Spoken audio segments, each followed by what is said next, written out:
Hello. So, meron ulit akong mga iniisip, 'di ba? Meron ulit akong mga naiisip ngayon. Mainly, siguro, when, when love turns into fear, parang ang hirap isipin na most of us have a fear of love now. Na parang ang dami sa atin na nasaktan na kasi umibig tayo, 'di ba? Ang dami sa atin na parang we've already experienced like trauma, 'di ba? When it comes to love. When it comes to love, parang ang hirap isipin na napakagandang bagay ng ng love 'di ba? It's supposed to be the best thing that we could ever have. It's the only thing that matters in the end. Pero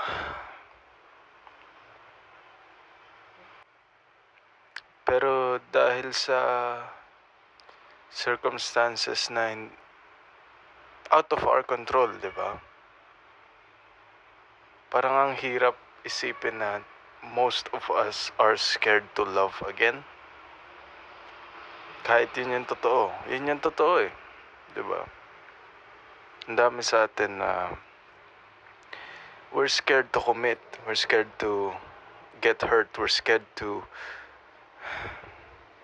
say, hey, I want to love again. I want to take a risk again. Kasi yun yung totoo Parang ang daming nangyayari sa atin in the past that we tend to not have hope anymore in finding good love. I don't know.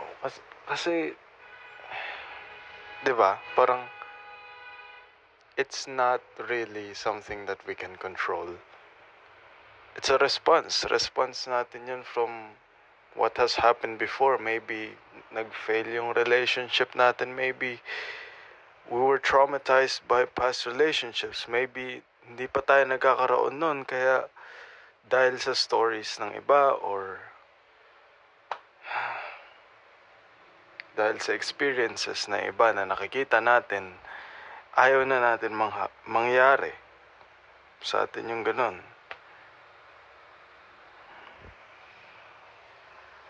It's weird kasi I think the most important thing sa buhay natin, at least for me, parang it's supposed to be love, 'di ba? Yun yung meron tayo from the very beginning. Binigyan tayo ng love ng parents natin, and then from the very end, niisip na lang natin yung mga taong minahal tayo, nagmamahal sa atin, but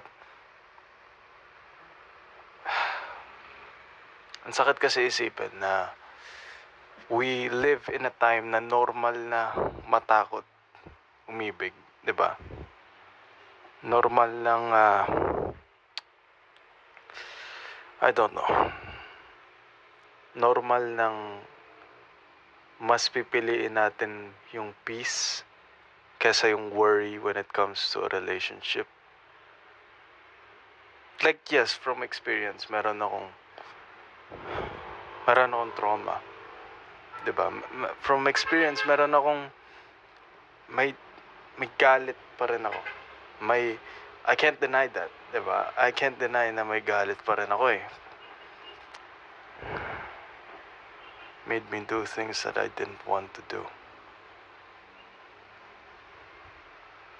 Ang hirap, 'di ba? Ang hirap kasi we can never really truly understand the perspective of other people when it comes to love. Kasi iba-iba 'di ba? Some people found love and stuck with it una pa lang, 'di ba? Yung unang experience nila when it comes to love. Maganda na agad. And they tend to marry those people, but Do I have envy over them? Yes. I'll admit na, yes, may envy talaga ako dun. Do I think it's unfair? No, it's not unfair. It's fair for people to find love. Fair naman eh, 'di ba? I'm happy na other people found love on the first time. Other people already found healthy love. Lalo na yung mga kaedad ko.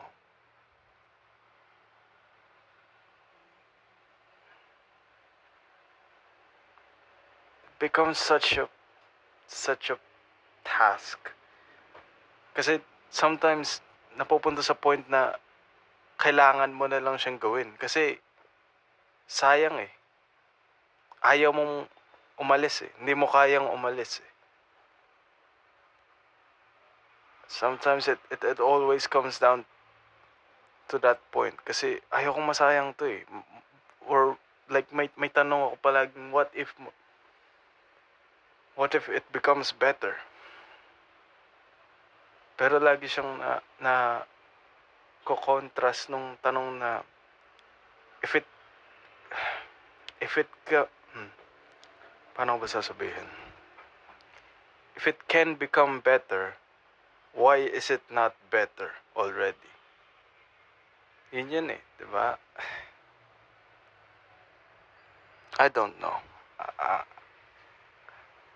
Ang hirap na isipin, di ba?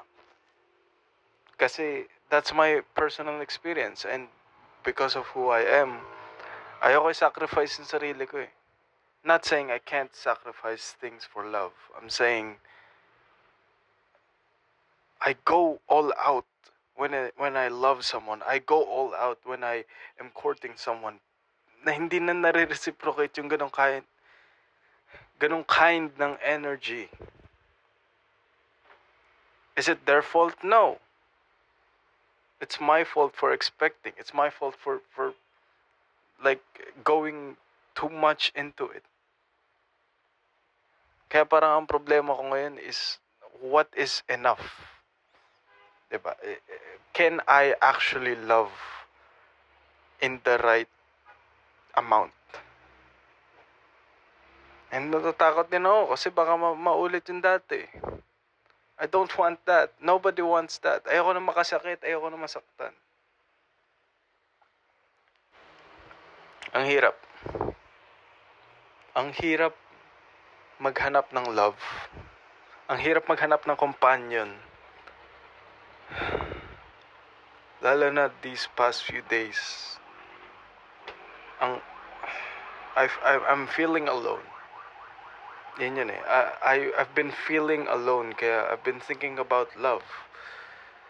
But I'm really, really scared.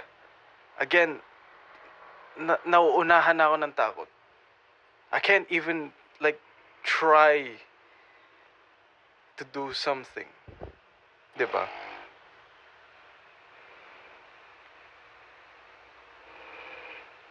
Just becomes a burden to me. Or like, even yung nagkaka-crush pa lang, even yung iniisip ko pa lang, oh, we might get into a relationship if I do a first move. Even that, natatakot na ako. Even as simple as the thought of what possibly might come, nauuna na yung takot sa akin. But I really want to love again. Yun yung problema eh.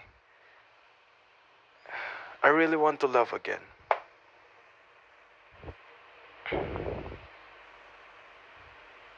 I just hope things, if it's possible, so next time I experience love, I really hope it's something good. Something that I could live with. It's something that I could tolerate. It's something that I would be proud of, to call that this is our love. This is what I want in love. I hope next time yun yung ma-experience ko. Pero natatakot na ako. sobrang natatakot na akong magmahal ulit.